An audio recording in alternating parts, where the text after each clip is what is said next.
Good evening, everybody. Welcome to Underworld Radio. I'm Rena, your host for the evening, and we're about to get into some things tonight. With me tonight, I have President and VP as well for 450 and Next Play Entertainment. We're going to talk about some things. We're going to talk about some topics. Dub, why don't you introduce yourself?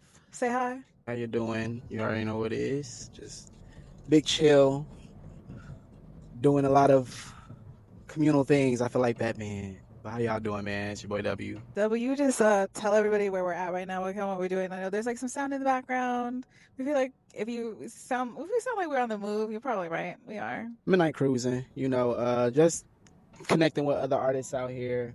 Sometimes we go to events. Other times we just pull up and see how the artist is, doing what they doing, creating, expressing.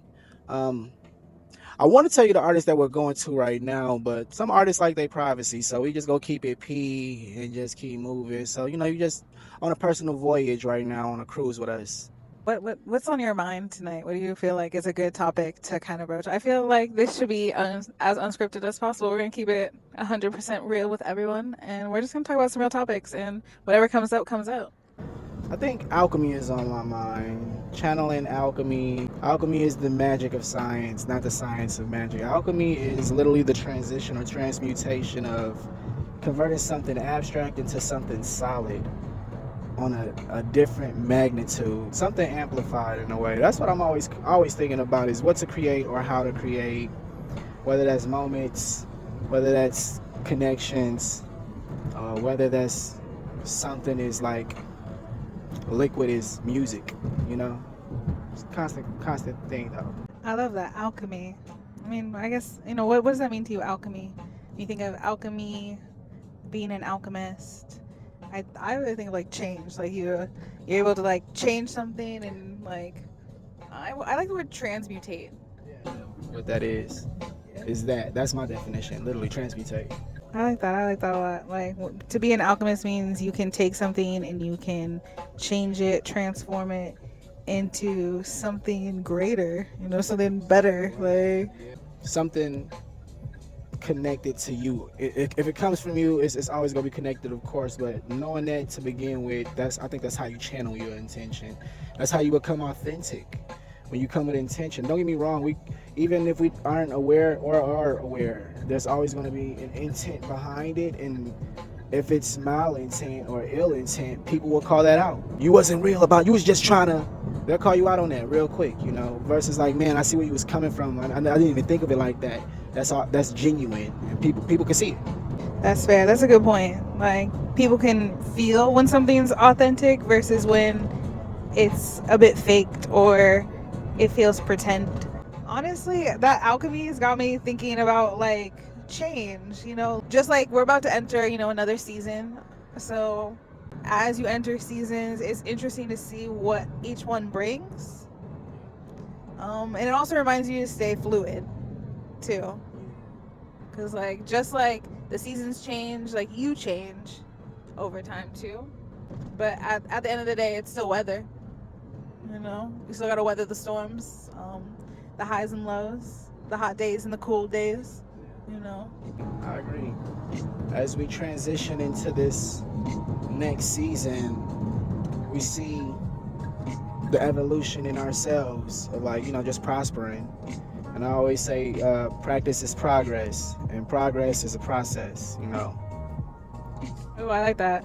We were actually talking about progress, process, also like practicing what you preach.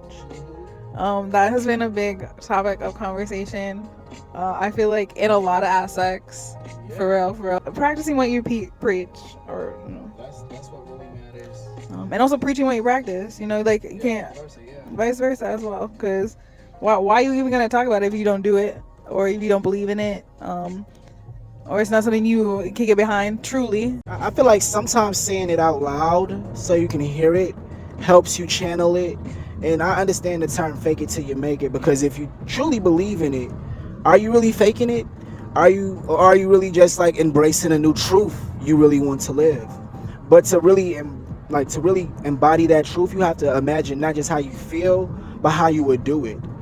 I feel like you really got to visualize it. You know, that's what it's about when it comes into the fake it till you make it. It's believing it so much to the point where that's all you know, and it's undeniable. You know.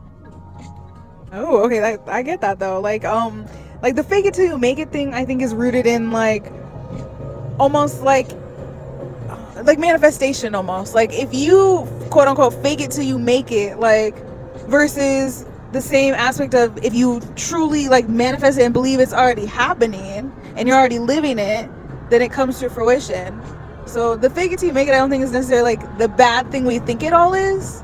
Because at the end of the day, like you kind of do have to fake fake a little bit because it's unsure. That's how imagination is. Imagination starts off as fake, and the more you think about it, the more you believe it. Now, I'm not saying you jump off a building, you're gonna fly, but hey, you never know the powers of the mind. I would never doubt anything when it comes into empowerment and actual power. You know, because the mind is capable of so many things. We just only access so much of it. I think you don't know what you're capable of until you are like faced with a situation where you have to step up and be capable. That's real. That's real. That's so real. It's reality. You know. it's as accurate as it can be, and that's what we're talking about. We're talking about, you know, alchemy. We're talking about seasons. We're talking about just creativity when it comes into channeling that. Right. I feel like you can't be creative unless you're willing to change. I think that's why like a lot of creatives go back and change their work because like you want to improve it, you want to alchemize it, and you know make it greater, better, outlasting of yourself. I think like with a lot of artists, especially the artists that's like, let's just quote unquote say that they're on, for lack of better terms, they'll bring back their old work. It's the anniversary of, you know, something that changed my life, or the anniversary of something that helped me change my life. It's always something about the start of something and coming back to it to just measure the metric of like the change, the transition, the season, the temperance for the permanence that you're evolving into, you know, like just the growth from the creativity itself, the alchemy itself, you know. Yeah. I get that. Like it is rooted in growth. Like, but I don't know. Would you say growth is painful? It's not that it's painful, it's uncomfortable. That's all pain is. It's intense uncomfortability when you look into like what that means. You know, like pain is never comfortable, but I feel like the better you embrace it, I'm not gonna say that it gets over faster, but it, in a weird way, kind of hurts less just because of the growth that you're gonna get from it, whether it's a lesson, a scar as a reminder, or just something so detriment that, you know, it just evolves you into something either better or worse, depending on how you look at it, because aspect is everything, you know. So I wouldn't say that, you know, pain is going to hurt, but it's just because it's uncomfortable. There are times when you're embarrassed, that's kind of painful, but it's just different levels of hurt, you know, different levels of pain. And with that being said, different levels of intensity for uncomfortability. You know, sometimes when you get used to pain so much, it's actually less painful. Like whether you have a surgery and you're recovering, after a while, after even, let's just say, a heartbreak, after a while you just learn how to live with it, you know. And then living with it, you learn how to grow and evolve from it, where it doesn't hurt as much, or you kind of forget that it hurts at all, you know. It's not uncomfortable anymore. I definitely gotta agree with that. That's powerful. That's really powerful. I hope those words resonated with you. I don't even know how to say that, because that pretty much sums things up, really. Like, because it growth is painful, but it's like when you're younger and like your parents tell you, like, you're like, oh man, my ankles hurt, like my shin bones hurt, like they'd be like, oh, that's just growing pains. Like it do be painful, but it's for a reason. Like, man, you went from 5 foot nothing to now you 6'4", you know, and but you needed to be in a little bit of pain, as uncomfortable as it felt. But now, you know, you can shoot hoops, like, and now when you fall, it doesn't hurt as much. Like, it's also almost like building your pain tolerance in a way. You get stronger from it. You do get stronger from it and wiser from it. I mean, I know not to fall off the bike like that no more. Maybe I should aim for the grass, or maybe I can steer better now so it doesn't happen again, you know. whatever that lesson is, pain is the best sensei when it comes to experience if it isn't pleasure, you know. I gotta agree because I think pain makes you then appreciate the flip side of like, oh man, like all the growth it took to get here. Like now I can really like enjoy being here. The gratitude is grander. Uh, the yin and the yang, the duality itself, and the polarity of pain and pleasure ultimately just comes for overall experience. With the balance, you know what to look for, you know what not to do, all that shit. And honestly, I'm not gonna lie, pain is some of the best methods in learning how to create and express. Pain, the best artists, I'm not gonna lie, they're authentic in the pain where they can express and create. And you got people like Juice WRLD who can expose it and exploit it so much and give you their all just because of the pain they're in. That's alchemy. That's converting language in so many ways. It's transmutation at its finest. That's powerful. Taking that pain and like turning it into something different. I think that's something a lot of artists, a lot of people who are creative get creative. Even just people just step into being creative even just for a moment can feel and tap into like it's just a good form of expression, and a lot of that expression ends up being like a lot of hidden pain we didn't know we were carrying, and a lot of things we didn't know like that ends up getting released because of doing something like I don't know, going like and doing a sipping paint, something as simple as like, oh, you think it's like just fun, but like dang, that was actually like something creative. And we forget like as kids we were very creative. Like a lot of us were like you have to get bored to be creative, and like at one point we all definitely got bored.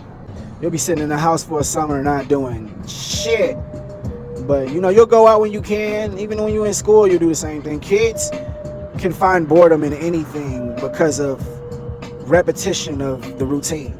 It gets boring after a while. Okay, now what? Easily bored.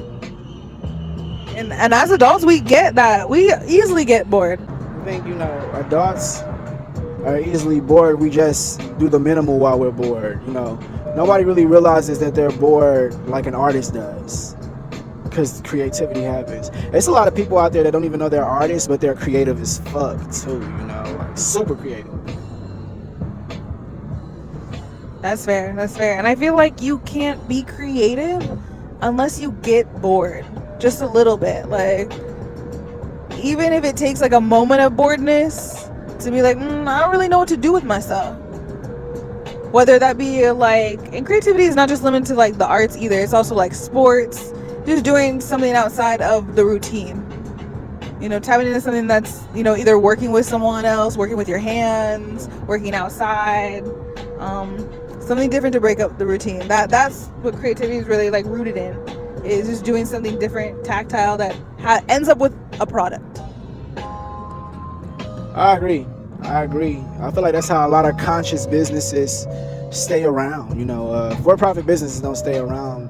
What's immortal to me is conscious businesses, because of that theory right there. The person became so bored that he simplified and minimized, and to the point he came up with something that the world needs, and in the end a successful business. That's how problems get solved, is through boredom. You get bored with the problem so much after trying so many times, where I'm not necessarily saying everything has to be a problem, but for every problem there is born a possible solution. Whether that's an idea, a format, a shortcut, whatever it is, you name it, a convenience. It's about just coming up with something that the rest need. A solution. That's fair. I think I get what you mean. Like conscious businesses, and I think like good businesses, the businesses that stay around that we see, like they solve problems, they solve key issues. What do you feel like is one problem you feel like you hope your business aims to solve? The cost of travel. I don't want, one thing I could say is we do come out of our pocket so much, but one thing I don't want to come out of my pocket for as much is traveling. And it's only because so many communities are manifesting us and need us just through the power of collaboration. A lot of people don't even know they manifesting us. You got to let them know that they are. I gotta agree. You don't know what you're manifesting really sometimes until it just lands in your lap and it's exactly what you need right when you need it. I'm gonna leave it there for tonight. I hope you all have a wonderful day entering into this weekend. And this was a great conversation, for real. So, want to sign off. I want to let W say his last words to you guys, and definitely make sure you connect with him. Just find me in the community. Find me on IG at Frequency 450, or just go to 7450.org to keep up with our newsletter. Um, yeah. Thank y'all for listening and tapping in with us, cruising, joining in on this passenger voyage. Hey, thank you everyone for tuning in. This has been Rena on Underworld Radio. You can find W at underscore DUBEU or at imw.com. You can also find Next Play Radio, Frequency 450 on IG as well, and TikTok. Make sure you guys tap in. Can't wait to talk to you guys all again. Have a good one.